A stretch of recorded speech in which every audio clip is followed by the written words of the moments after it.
we are definitely seeing things now that we've never seen before and realise we can have a voice, but we must have it together. We could move mountains, you know, if we all stick together we could move that mountain. You give us a chore, we will sort it out. You give us a task and by the end of the day we'll not leave here until we have given it 110%.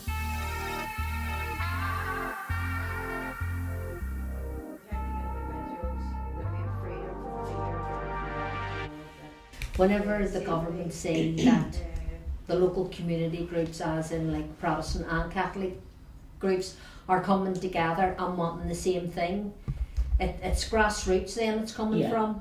And to me, when the government starts saying that groups like this here that do want to work together, then I think they have to sit up and take notice. Yeah. Would you guys still think there would be barriers to women's voices being heard in this community? Oh yeah, Yes. 100%. What would they be? They just don't listen. There's one way and that's it, and women don't come in Yeah. it really. But going back to do women have a voice in Donegal Pass, I'd say yes, women do have a voice in Donegal Pass. And always have had a voice in Donegal Pass. But it's when the women start going to paramilitaries and this group and that group, that's whenever people start going away and going, I don't want to know. So you take your own voice away then, I think. I would like to see the women in this group getting is more assertive and challenging more things. But that's not to say that we weren't, before the programme, that we weren't, assertive enough to do that. But it's really just knowing what our rights are and what they're not. Let's give you back up. For whenever our own daughters, that we pass it on to them, that they don't have to live in a certain way because it's always been like that. Yeah. And their education, that they can move forward without having the constraints that we maybe had when we were growing up. This community is very supportive of each other. Yeah. But I find in our own area, women supportive. are very much at the front. We're very much at the front in the troubles. We're very much at the front dealing with husbands and sons and brothers being in jail and nobody there to provide an income. So Women had to go back to women work. had, and organise amongst themselves. Those years are gone now, and women's hands were tied. Their men might have been in prison, and they were too busy around their kids, trying to keep them out of danger, because we were moving on with the peace process. I think the networking, the more we network with other women's groups, the better it is for us because we hear other people's stories. I love where I live now, don't get me wrong, but I know there could be a lot of improvement. And you hear about the walls coming down maybe in 2020, you just can't go in and take the walls down. We need to work with the two communities, so we do. And there is small work being done, what I'm a part of, but you need on a bigger scale, like big time, because people have been hemmed in for all them years. Now, in this group, people ask us, what can we bring to the table? This is the first thing about this group that I have noticed, that irrespective of what our skills are, I was going to say we're just all women. We are all women. We're all very strong women, but we all have something to bring to the table. I find women, we definitely think differently from men, and our priorities would be different from men as well. We'd be more family orientated. We would be able to juggle more balls. Men just have.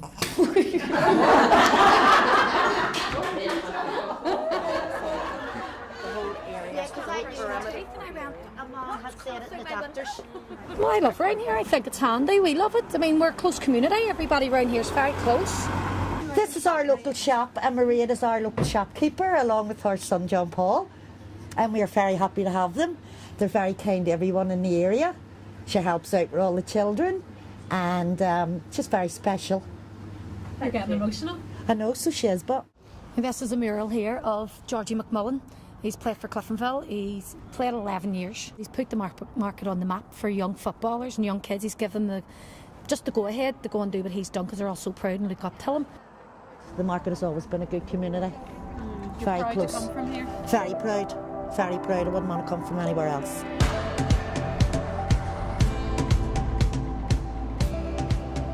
At Christmas time, me and Teresa, we met up with the Ligonil group. Now, I was feeling nervous. Yeah. Still probably looking at it and going, oh, was you? But I was, and by the end of that day, we were sucking Maltesers up our straws That's true. and having the best laugh. Just the But we're same. all the same. We cry the same People could tears. only just see that. Yes.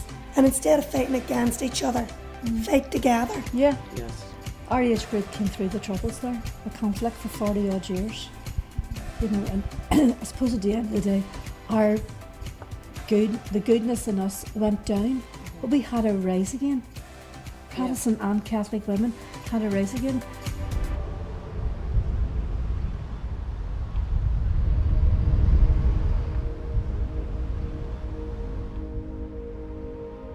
I used to hear the Protestants like about, as that girl said today, I think of horn, she says, but I've really got to know people. So I would just love the politicians to have a wee bit more vision in their... They come through when they're looking their votes and you never see them again the next... Well, you don't expect to see them again because they're telling you they're up the hill working. But I would just love the ones who are in charge to have a wee bit more vision in the future of this wee country that we all live in. When did you first meet? About 6 weeks ago, at the start of this wee class. Okay. It's the first time we met. It's made such a change. What they are as a religion doesn't matter. They're people. They're very welcoming. You're accepted where you are, but you thought you wouldn't have been accepted in the other community. But that was a myth from outside your own home, but you didn't know that. Now I've had to get the age that I am now, which is over 70, to find out. And all these years you still believed that they were different from us. What do you want to see change maybe as a result of taking part in this group? What would you like to pass on, I guess, maybe to the next generation?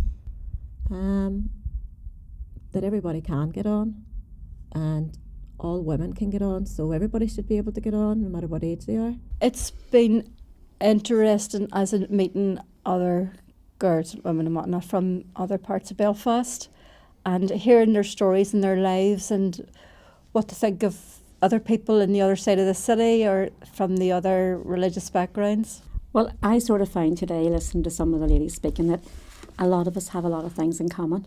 You know, the same thing was talking about the areas that we were from. There was drug abuse, there's alcohol abuse, there's also lack of housing, education. So a lot of our things are similar. So even listening to the older ladies talking about being afraid in their homes and just some of the things that they have come through over this past lot of years. I think this is a good icebreaker of getting to know a community, is by doing it on a smaller scale maybe, with women that are not sure of the other side, the other community. It's not that they hate them, it's just they're not sure. We're not sure of each other because of the conflict. I think that's been a big wedge over the years that we need to break that down now and whack that out of the road and get on with things.